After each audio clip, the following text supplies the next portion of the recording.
Elderly man prevented from boarding. Seconds later, everyone was paralyzed.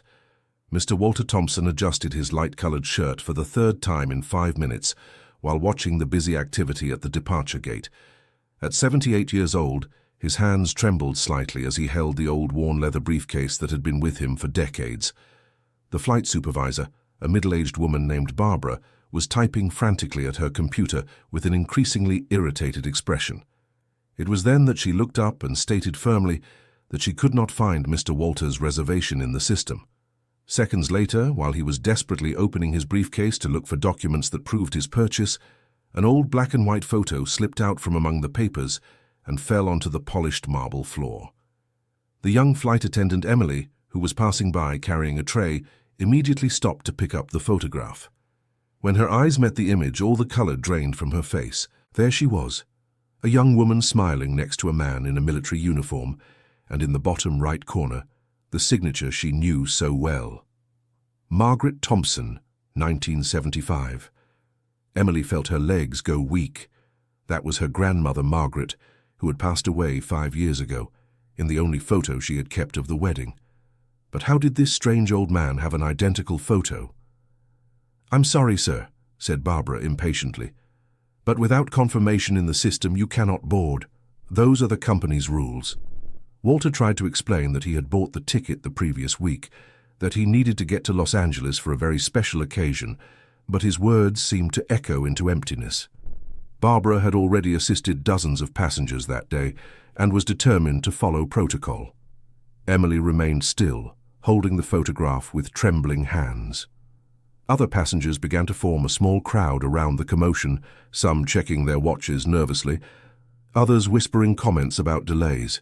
"Miss, could you give me back my photo?" asked Walter kindly, extending his hand.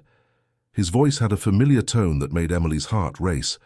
She looked at the man's aged face, searching for similarities with the few memories she had of the grandfather who died when she was just 8 years old. "Mr. Thompson," said Barbara, raising her voice, "I'm going to have to ask you to step away from the line. Other passengers need to board." "Please," begged Walter. "My wife is waiting for me. It's our 50th wedding anniversary. I promised her I would be there." The words hit Emily like a bolt of lightning. 50 years. Her grandmother Margaret always talked about the golden anniversary they never got to celebrate because her husband had left too soon. Emily slowly approached, still holding the photograph. "Excuse me for asking, but are you married to Margaret Thompson?" Walter smiled for the first time since arriving at the gate. "I was. Margaret passed away 5 years ago. But today would have been our anniversary, and I wanted to visit the place where we got married. It's a promise I made to her." The confusion in Emily's mind grew. Her grandmother Margaret had died 5 years ago, but she always said that her husband had passed away first. How was that possible? "Sir," she said, her voice choked, "may I ask your wife's full name?" "Margaret Ann Wilson Thompson.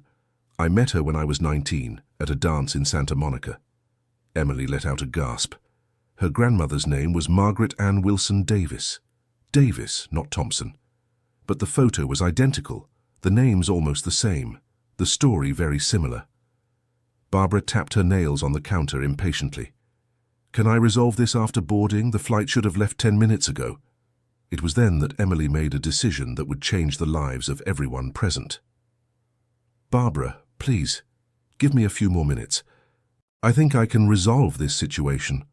The supervisor huffed in irritation, but agreed to give 5 more minutes while she checked other passengers' documents. Emily knelt beside Walter, who had sat down in one of the terminal chairs. "Mr. Walter, you said Margaret passed away 5 years ago. Can you tell me how it happened?"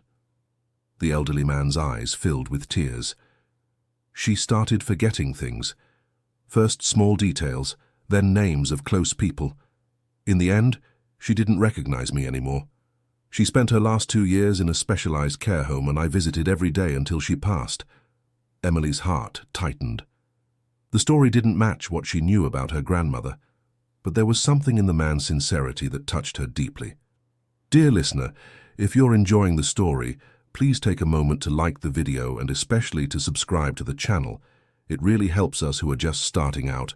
Now, continuing. "May I see some other documents of yours? she asked softly. Walter opened his folder and showed an ID card, a bank card, some old bills. Emily examined every detail, looking for inconsistencies or signs that this might be an elaborate fraud. Everything seemed genuine. Walter Thompson, 78 years old, address in the suburbs of Los Angeles. Retired as an aviation mechanic. An aviation mechanic? Asked Emily, surprised. I worked 40 years at the regional airport. I met Margaret at an airline company party. She was a flight attendant, just like you. Now Emily was completely confused. Her grandmother, Margaret, was never a flight attendant. She was an elementary school teacher. But why did everything else seem to match? Mr. Walter, may I see more photos? He lovingly opened a yellowed envelope and took out several old photographs. Their wedding, honeymoon, birthdays, family Christmases. Emily examined each image, and her astonishment grew. The woman in the photos looked physically very similar to her grandmother Margaret, but she definitely wasn't the same person. There were small different details, a mark on the forehead, a slightly different nose shape, her height. Sorry for being curious, she said, but did you have children? 5 girls, all married now, spread across the United States. The youngest, Jennifer, lives here in Chicago. She's the one who helped me buy this ticket. And granddaughters? 12 in total. The oldest is about your age, must be around 25. Her name is Rebecca. She works for an aviation company here in Chicago. Emily felt a shiver run down her spine. Rebecca was the name of her older cousin, who indeed worked at Midway Airport. Mr. Walter, she said, her voice trembling, what is your granddaughter's full name? Rebecca Davis Thompson. Why do you ask? Emily's world collapsed. Davis Thompson. Her cousin, Rebecca Davis Thompson, who worked in aviation, who always talked about a mechanic grandfather who died when she was a child. But if Rebecca was Walter's granddaughter, and Walter was alive, then the story they knew was wrong. Sir, said Emily with tears in her eyes, I think I am your granddaughter too. Walter looked at her, confused. What do you mean, my child? My name is Emily Davis Thompson. Rebecca is my cousin. Our grandmother's name was Margaret Ann Wilson Davis, and she always told us our grandfather had passed away when we were little. Walter's hands trembled upon hearing those words. Davis. But my Margaret always signed Thompson after we married. Sir, I think there's been a very big misunderstanding in our family. Barbara, who had been observing the conversation from a distance, approached impatiently. I've already sorted out 15 other passengers while you two talk. This flight needs to depart now. Barbara, please, begged Emily. I think this man is my grandfather. I need a few more minutes to confirm. Your grandfather or not, without a confirmed reservation in the system, he is not boarding. Those are the rules. Emily grabbed her phone and quickly dialed Rebecca. Cousin, where are you? I need to speak with you urgently. I'm right here at the airport, in the operations section. Why the urgency? Rebecca, what was our grandmother's name? Emily, what a strange question. Margaret Ann Wilson Davis, why? And our grandfather? Walter Thompson. He died when we were little, remember? Rebecca, I need you to come to gate 15 right now. It's urgent. Is everything all right? Are you crying? Please just come, and bring a picture of Grandpa if you have one. While waiting for her cousin to arrive, Emily showed Walter a photo on her cell phone. This is my father, Michael Davis. Walter observed it carefully and smiled. Michael was my son-in-law. He married my daughter Sarah in 1995. But they separated when you were little, and Sarah moved to the countryside with the girls. The pieces of the puzzle were starting to fall into place in Emily's mind. Her mother, Sarah, had always avoided talking about the past, about why they had lost contact with their father's family. Mom always said that you had passed away, murmured Emily, and we thought that she didn't want contact with us anymore after the separation. Barbara stamped her foot on the ground. This family reunion is very touching, but the flight will depart with or without this passenger. Last chance. That's when Rebecca came running through the terminal, carrying a folder of documents. Emily, what's going on? She shouted from a distance. When she saw Walter sitting in the chair, Rebecca stopped as if she had seen a ghost. Grandpa? Becky? The reunion between grandfather and eldest granddaughter moved everyone present. Passengers stopped to watch. Airport staff approached. Even Barbara seemed touched by the scene. "Grandpa, we all thought you had died," said Rebecca through tears, hugging the elderly man. "And I thought you didn't want anything to do with me anymore." Emily joined the hug, feeling for the first time the warmth of the grandfather she thought was lost forever. "Now that the family is reunited," said Barbara, returning to her professional tone, "we still need to resolve the reservation issue. Without confirmation in the system, I cannot authorize boarding." Rebecca dried her tears and took control of the situation. "Barbara, I've worked in the operations section for 8 years. I can check the main system to see if there was an error." She took a tablet and began typing quickly. "How was the ticket purchased, Grandpa?" "My daughter Jennifer helped me over the phone. She said it was easier." "In what name was it purchased?" "Margaret Thompson. I always buy everything in my wife's name, even after she passed. It's a way of keeping her present." Rebecca typed the name and immediately found the reservation. "It's right here. Margaret Thompson. Flight 1247 to Los Angeles." "The error was in the search, Barbara. You must have searched for Walter Thompson." Barbara checked and confirmed the mistake. The reservation was valid, but in the name of his deceased wife. "But we still have a problem," she said. "The name on the ID doesn't match the name on the ticket." "That can be easily resolved," explained Rebecca. "We just need to issue a new ticket with the correct details and cancel the old one. I do this several times a day." While Rebecca handled the technical issue, Emily talked with Walter about the lost years. "Grandpa, why did Mom say that you had died?" "After your parents separated, your mother Sarah was very hurt. She said she didn't want anything to do with our family anymore, that we were going to forget you and move on. But you never forgot. How could I? You are my treasures. I've spent all these years trying to find a way to find you." Emily showed a recent family photo on her cell phone. "This is Mom today with my younger sister, Ashley." "Ashley?" Walter's eyes lit up. "The little one who could barely talk when you moved away?" "The very same. Today she's 22 and finishing nursing school. And your mother, Sarah. She opened a beauty salon and is doing very well. But I know she misses you, Grandpa. Sometimes she looks at old photos and gets sad." Rebecca came back with good news. "It's settled. A new ticket issued in Walter Thompson's name, same seats, everything confirmed." Barbara checked the documents and finally authorized the boarding. "Sorry for the confusion, Mr. Thompson. Have a good trip." But before Walter could stand up, Emily held him by the arm. "Grandpa, can I ask why you're going to Los Angeles? Today is October 15th. It would have been 50 years of marriage to your grandmother Margaret. I wanted to visit the church where we got married and bring flowers to her grave." "Are you going alone?" "I always go alone.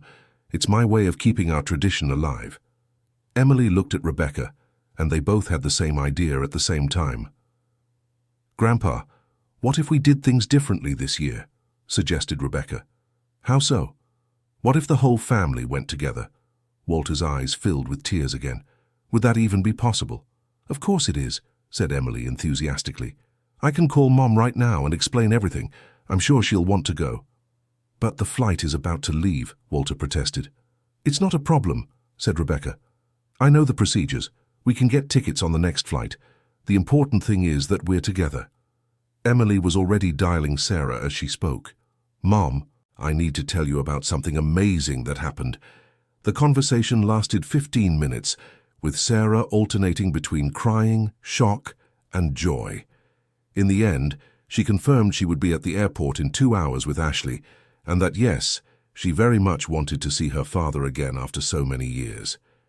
Dear listener, if you're enjoying the story, please take a moment to like the video and especially to subscribe to the channel. It really helps us who are just starting out. Now continuing. While they waited for the next flight, Walter told his granddaughters about the years that had passed since the family's separation. He had tried to find them several times, but Sarah had changed her name after the divorce and became difficult to locate. "I even hired a private detective once," he revealed, "but the clues always led to dead ends." "And we thought you didn't care about us anymore," said Emily. "Never." You were always my reason for living, even after Margaret passed away. Rebecca showed photos of the cousins Walter had never met, of the weddings he had missed, of the grandchildren he didn't even know he had. This is William, Emily's son, your great-grandson.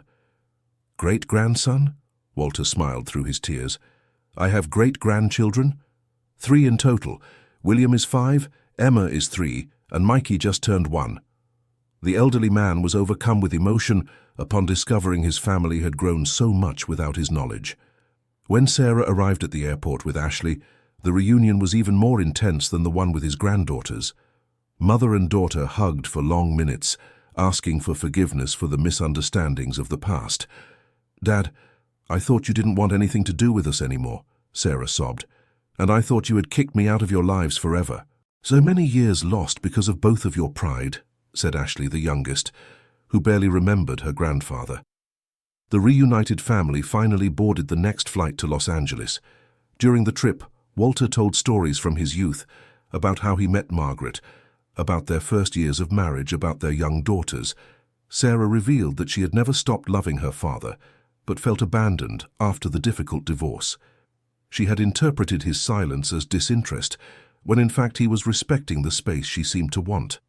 Communication is everything in a family, said Walter. I learned that too late. When they arrived in Los Angeles, they went straight to the cemetery where Margaret was buried. Together they placed flowers on the grave, and Walter told his deceased wife about the family reunion.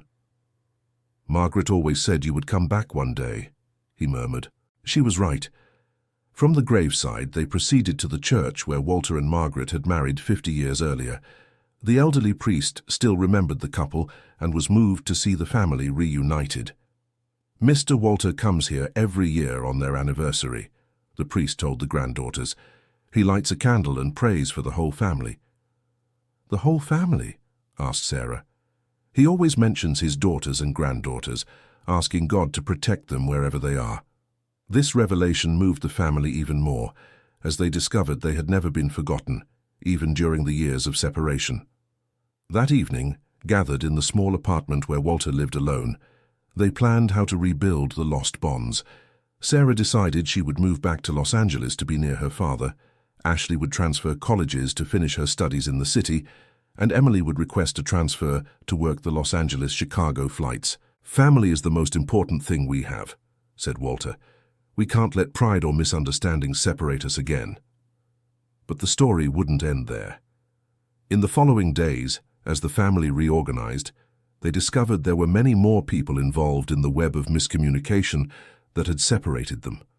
Robert, Sarah's ex-husband, had deliberately given false information to both sides during the separation process. He told Sarah that Walter blamed her for the end of the marriage, and he told Walter that Sarah wanted no further contact with his family. He wanted to isolate me completely, Sarah revealed during a painful conversation with her father. He said, your family never accepted me. But that was never true, Walter protested. We adored you like a daughter.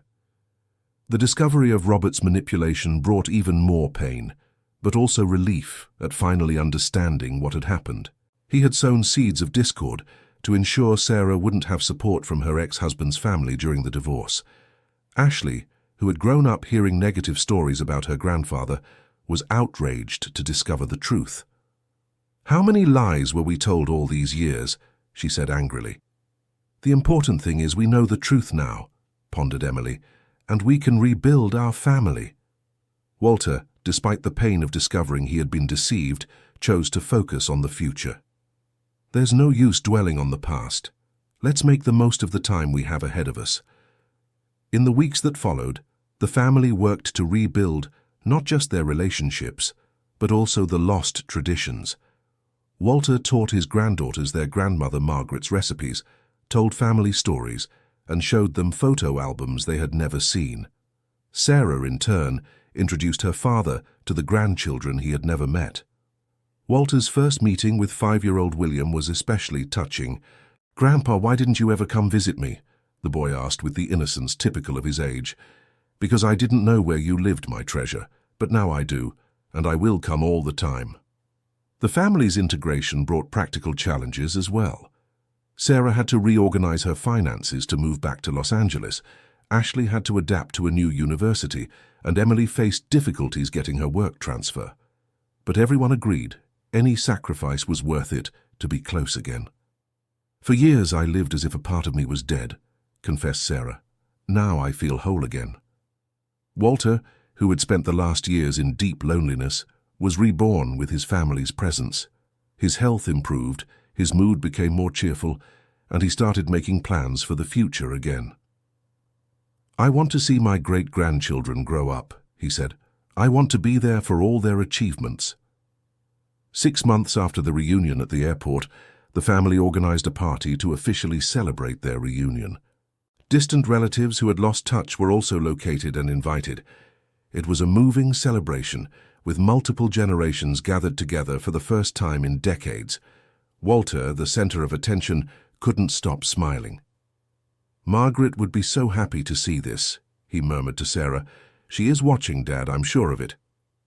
During the party, Rebecca gave a touching speech about the importance of never giving up on family.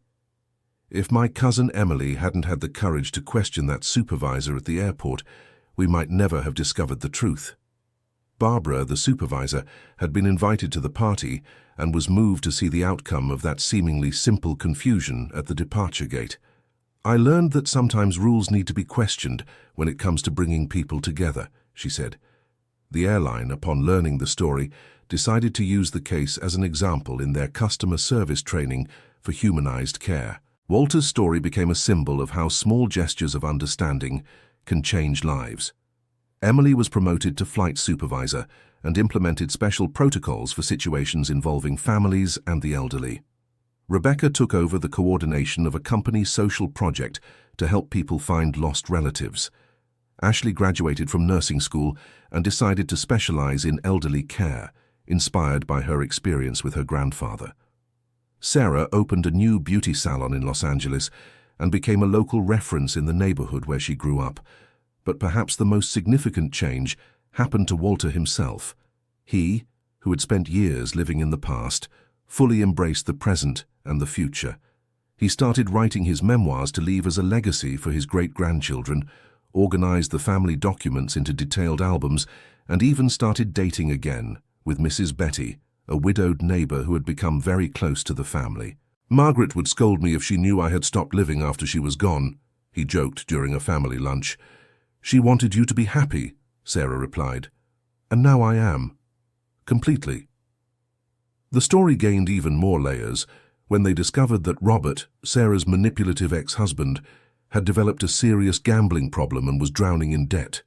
He approached Sarah asking for financial help, and that's when she revealed she had discovered all the lies he had told years before. "You destroyed our family with your manipulations," Sarah said during the tense encounter. "I was desperate back then," Robert tried to justify himself. "I thought if you didn't have his family's support, you'd become more dependent on me. And now you're desperate again and want to use the same strategy." The family discussed at length whether or not they should help Robert. Surprisingly, Walter was the one who argued they should give him a chance. "Everyone deserves an opportunity for redemption," the elderly man said. "But Dad, after everything he did," Sarah protested. "Exactly because of that. If we can forgive and help, we show that we are a better family than he ever imagined." The decision wasn't easy, but the family agreed to help Robert get out of debt on the condition that he go to therapy and never interfere in their lives again. "We're not doing this for him," Emily explained. "We're doing it for us, to show that we are capable of forgiving." Robert accepted the conditions and over time showed genuine remorse for what he had done. He never became part of the inner family circle again, but the relationship became civilized, especially for the sake of the children. The first anniversary of the reunion was celebrated at the same airport where it all began. The family organized a small ceremony at Gate 15 with a cake and thanks for all the employees who had helped. Barbara moved, cut the cake together with Walter. "I never imagined a reservation mix-up could lead to so much good," she said. "The best things in life sometimes start with problems," Walter replied philosophically. The ceremony was filmed by the airline and the video went viral on social media, inspiring other people to search for lost relatives. Hundreds of families were reunited after learning about Walter's story. "We've become a symbol of hope," Emily joked. "And of perseverance," Ashley added. During the second year after the reunion, new challenges arose. Walter had health problems that required surgery, but this time he wasn't alone to face the difficulties. Sarah took full responsibility for her father's care, while Ashley used her nursing knowledge to help with his recovery. Emily rearranged her flights to be present whenever necessary. "That's what family does," Sarah said during one of the difficult nights at the hospital. "We take care of each other." The experience further strengthened the family bonds. Walter recovered completely and felt more grateful than ever for the second chance life had given him. Dear listener, if you're enjoying the story, please take a moment to like the video and especially to subscribe to the channel. It really helps us who are just starting out now continuing. William, the oldest great-grandson, developed a special interest in his great-grandfather's stories. Walter started picking him up from school every week and taking him on outings where he would talk about the old days. "Great-grandpa, when I grow up I want to work with airplanes like you," William said one day. "Then I'll teach you everything I know," Walter replied proudly. The tradition of visiting Margaret's grave on their wedding anniversary became a family event. Every year on October 15th, the entire family would gather at the cemetery to pay tribute to the matriarch they had barely known, but who had been fundamental in bringing everyone together. "Thank you, Margaret, for putting that photo in the right place at the right time," Walter would always say during the visits. Sarah began researching the family history and discovered even more distant relatives. Great-uncles, distant cousins, people they had lost contact with decades ago were located and integrated into the family. "It's amazing how a family can grow when you set out to look," she commented during a family gathering that included more than 50 people. Ashley married a college classmate and announced the first pregnancy of the new generation. Walter, at 80 years old, prepared to become a great-great-grandfather. "I'll teach my great-great-grandchild how to fix airplanes," he said emotionally during the baby shower. "And if it's a girl?" Ashley asked playfully. "Then I'll teach her how to fly airplanes," Walter replied without hesitation. Emily also found love again. She met a pilot during a flight and they married 2 years after the family reunion. The ceremony was held at the same location where Walter and Margaret had gotten married, closing a symbolic circle. "It's as if Grandma Margaret is blessing our family with new loves," Emily said emotionally during the wedding. The growth of the family brought new logistical challenges. Family gatherings needed to be held in larger venues, the number of birthdays multiplied, and coordinating everyone's schedule became a complex task. But no one complained. On the contrary, everyone celebrated each new complexity as a sign that the family continued to grow and strengthen. Sarah created a WhatsApp group to keep everyone connected, and Rebecca organized a shared digital album where everyone could post photos and videos from the family get-togethers. "Technology in the service of family love," joked Walter, who gradually learned to use a cell phone to communicate with the family. The impact of the story extended beyond the family. The airline created a program called Family Connections, offering special discounts for people trying to reunite with distant relatives. Barbara became the program's ambassador and began giving lectures on compassionate service in airports. Her more empathetic approach resulted in several other situations where small gestures made a big difference in passengers' lives. "I learned that behind every plane ticket, there's a human story," she would say during her presentations. Walter's story also inspired the creation of a documentary about separated and reunited families. The film won awards at independent film festivals and helped raise even more awareness about the importance of family bonds. During the filming of the documentary, additional details of the story came to light. They discovered that Margaret, before leaving, had written several letters to her granddaughters that never reached their destination. Robert had intercepted the correspondence and hidden it for years. When the letters were finally found among his belongings, the family gained access to the matriarch's feelings and thoughts in her final years. "My dear granddaughters," Sarah read one of the letters aloud during a family gathering. "I don't know if you will ever read this letter, but I need you to know that you have always been in my heart. Your grandfather talks about you every day, and I know he never gave up on finding you. The reading of the letters was a moment of deep emotion for the entire family. It was as if Margaret were present, offering the words of comfort and love they had missed during the years of separation. "Now I understand why that photo fell out of Grandpa's folder," said Emily through tears.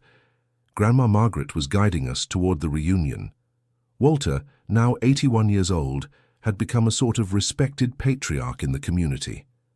His story inspired other seniors who had lost contact with their families, and he often received visits from people asking for advice on how to overcome family separations. "The secret is to never give up hope," he would always say, "and to be prepared to forgive when the opportunity arises." Mrs. Betty, his companion, integrated perfectly into the family and brought her own children and grandchildren into the family circle, expanding the core household even further. "Sometimes God gives us more than we ask for," commented Walter during an end-of-year party that included more than 70 people. William, now 8 years old, had become his great-grandfather's constant companion. He would accompany Walter on his morning walks, help with the small garden he cultivated, and listen attentively to all the stories about planes and mechanics. "Great-grandpa, when you were young, did airplanes fly less high?" the boy asked one day. "No, William, they always flew high. But back in the old days, we didn't have computers to help the pilots, so everything was more difficult." "And you fixed everything just with your hands?" "With my hands, simple tools and a lot of experience," Walter replied proudly. William's interest in aviation grew so much that the family organized a special visit to the Air and Space Museum, where Walter could show his great-grandson examples of the planes he had repaired during his career.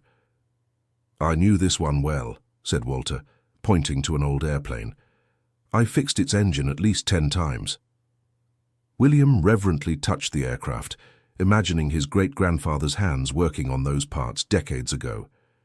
The museum visit produced a photo album that became one of the family's most cherished treasures. Seeing 4 generations together, connected by a passion for aviation, symbolized the continuity that had almost been lost. Ashley gave birth to a girl, Margaret, named after her great-grandmother. Walter, holding his great-great-granddaughter in his lap, cried with emotion. "Margaret has returned to our family," he murmured. "She never left, Grandpa," replied Ashley. "She was just waiting for the right time to come back." Little Margaret became the darling of the entire family. Walter, despite his advanced age, insisted on helping care for the baby. "It's my last chance to watch a child grow up from the very beginning," he would say. Sarah, seeing her father dedicate himself to his great-granddaughter, was moved, remembering how he had missed the early years of his own great-grandchildren. "Now you can do everything you couldn't do with us," she said. "And I will cherish every moment," replied Walter. The 3rd anniversary of the reunion was celebrated with the unveiling of a commemorative plaque at Gate 15 of the Chicago airport. The tribute, suggested by the employees and approved by the company's management, immortalized the story that had touched so many people. In this place, on October 15th, a family was reunited after years of separation. "May this plaque inspire others to never give up on family love," read the inscription. During the unveiling ceremony, hundreds of people were present, including other families who had been reunited inspired by Walter's story. "You have no idea how much good you have done for the world," said the airport director during his speech. "We only did what any family would do," Walter replied humbly. But the audience knew that wasn't true. Not every family would have the courage to forgive, the persistence to rebuild, and the generosity to turn pain into love. As the story neared its end, new chapters continued to be written. Emily became pregnant with her 2nd child, Rebecca was promoted to regional manager for the airline, and Sarah expanded her business, opening a 2nd salon. Walter, even with his more fragile health, remained the emotional center of the family. His words of wisdom guided important decisions, his stories preserved the family's memory, and his unconditional love kept everyone united. "Life has taught me that it doesn't matter how many mistakes we make or how much time we lose," he said during his 82nd birthday. "What matters is the love we share from the moment we are reunited." William, now 9 years old, had begun helping his great-grandfather write his memoirs. Every afternoon after school, he would sit beside Walter and carefully write down the stories he told. "Great-grandpa, when you're no longer here, how will I know if I'm doing the right things?" the boy asked one day with innocence. "You will know, William. Everything I've learned in life is being passed on to you. And when you have doubts, ask your family. That's what family is. People who help each other find the right path." The answer reassured the boy, who continued diligently recording his great-grandfather's every word. Walter's memoir was finished on the 4th anniversary of the reunion. The family organized a launch party where he signed copies for every relative and friend present. "This book isn't just about me," he said during the launch speech. "It's about all of us. It's about the strength of family love and about never giving up on those we love."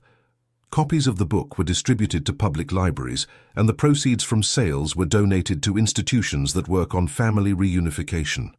The story took on a new dimension when the Internal Revenue Service discovered that Robert had been evading taxes for years and was under investigation. Even so, the family maintained the support they had promised. "We promised to help him rehabilitate himself, and we will keep our word," said Sarah during a tense family meeting. "But we will not get involved in his legal problems," added Emily. The family's balanced stance demonstrated maturity and solid principles. They had learned to separate compassion from naivety, forgiveness from permissiveness. Robert, seeing the family's unwavering support even in the face of his failures, was deeply moved. "You are better than I deserve," he said during one of his rare visits to the family.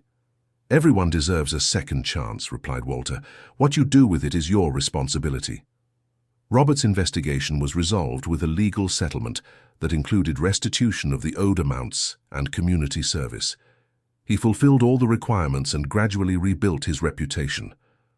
Although he never became an intimate part of the family again, the relationship normalized enough for him to participate in important events involving the children. During the 5th anniversary of the reunion, the family decided to create an annual tradition, Family Gratitude Day. Every October 15th, besides visiting Margaret's grave, they organized charitable activities to help other families in difficult situations. "We were lucky to have found each other again," explained Sarah during the first edition of the event. "Now we want to help other people have the same luck." The project grew and became an initiative recognized by the city of Los Angeles. Hundreds of families benefited from guidance, legal support, and even plane tickets for reunions.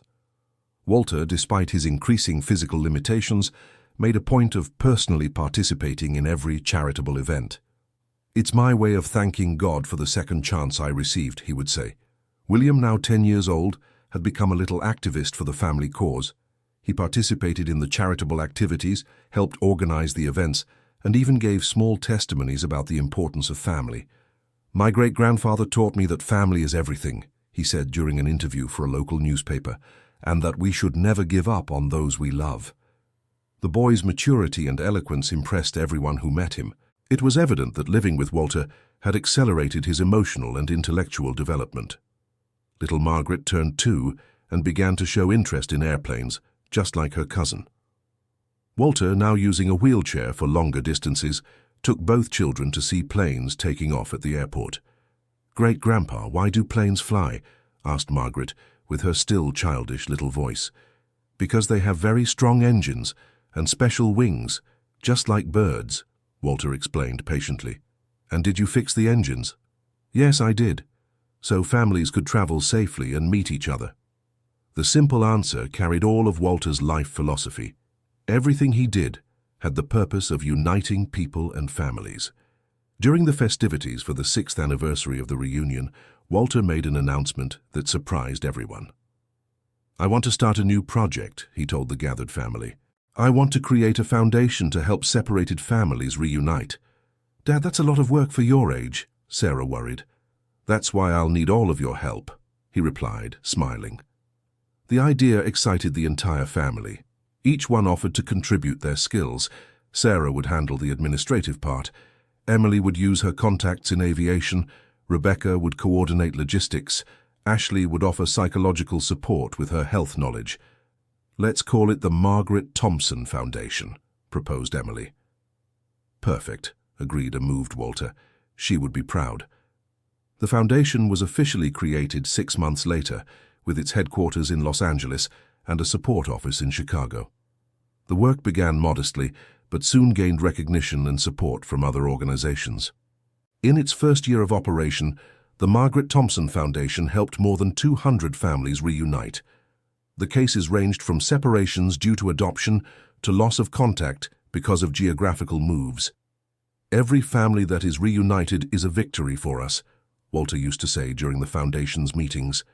William, now 11 years old, had become the Foundation's official mascot.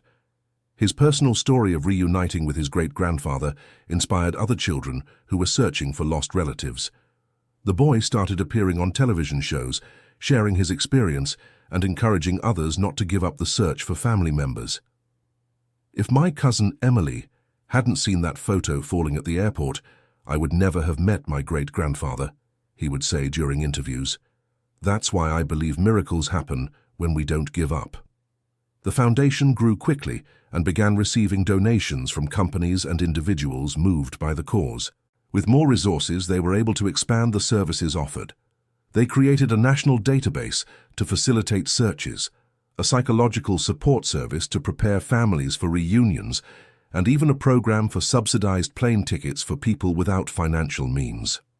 "We are building bridges where there were once walls," Rebecca said during a foundation presentation for investors. Walter, despite his increasingly delicate health, made a point of personally overseeing the most complex cases. His experience and sensitivity often made the difference in difficult situations. "He has a special gift for touching people's hearts," commented a social worker who worked with the foundation. During the 7th anniversary of the reunion, the foundation organized a large event at the very airport where it had all begun. More than 1,000 people attended, including hundreds of families who had been reunited through the institution's work. "7 years ago I was here alone trying to board a flight to visit my wife's grave," Walter said during his emotional speech. "Today I am surrounded by hundreds of happy, reunited families. This shows that love always wins." The audience rose in applause that lasted several minutes. Many people cried, remembering their own stories of separation and reunion. Barbara, the supervisor who had almost prevented Walter from boarding, was also present and was invited to speak. "I learned that day that rules exist to serve people, not the other way around," she said, "and that sometimes a small gesture of understanding can change lives forever." The event was streamed live online and reached over 1 million views. Dozens of new requests for help arrived at the foundation in the following days. William, now a 12-year-old teenager, had become a true ambassador for the family cause. His eloquence and passion for the subject impressed experienced adults. "My great-grandfather always says that family is like a tree," he spoke during the event. "Even when branches break, the root remains strong, and new branches can grow."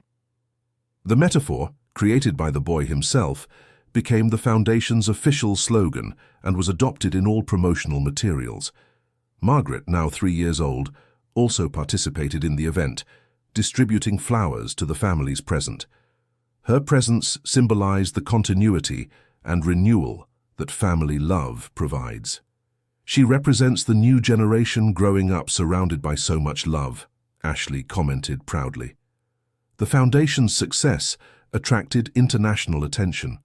Delegations from other countries visited the headquarters to learn about the methods used and adapt the model for their own nations.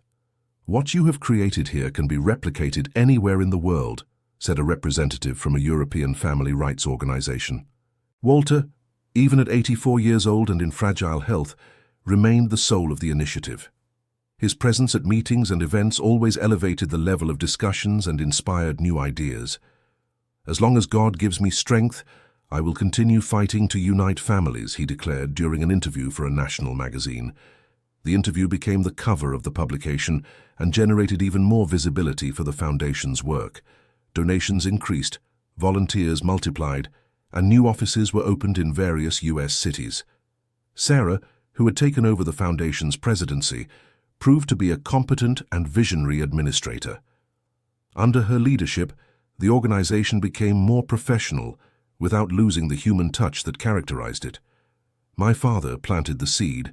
Now it is our responsibility to make it grow and bear fruit," she said during a board of directors meeting. End of story. Now tell me what you thought of this touching story of family reunion. Do you know anyone who has gone through a similar situation? Leave a comment sharing your experience or opinion on the importance of family bonds. Don't forget to leave your like and subscribe to the channel so you don't miss other touching stories like this one. Your participation is essential for us to continue spreading messages of hope and love